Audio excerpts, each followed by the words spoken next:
اللهم لبیک۔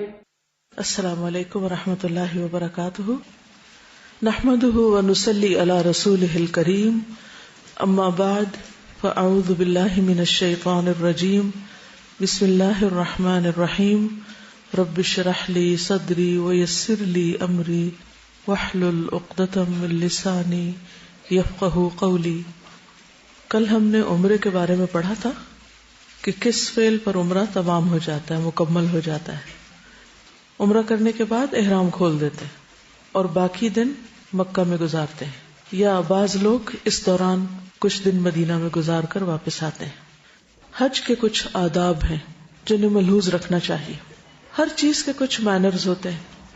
کسی بھی جگہ رہنے، کسی بھی جگہ پر جانے میں کیا کیا چیزیں ضروری ہیں وہ ہم سب کو عام طور پر معلوم ہوتی ہیں یا جانے سے پہلے ہم معلوم کرتے ہیں۔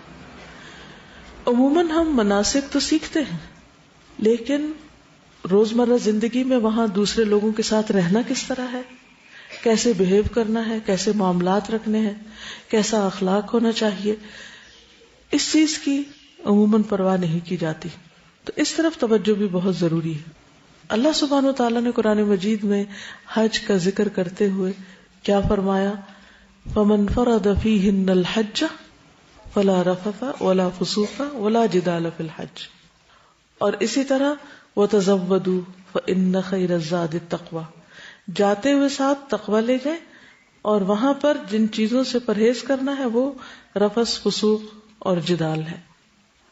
ان سب چیزوں سے کس طرح بچا جا سکتا ہے؟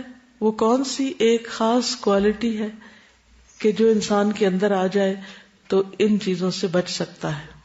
صبر۔ صبر آ جائے تو پھر ہی انسان لڑائی جھگڑے اور فتنے فساد سے اور جدال سے اور فسوق سے اور رفث سے بچ سکتا ہے۔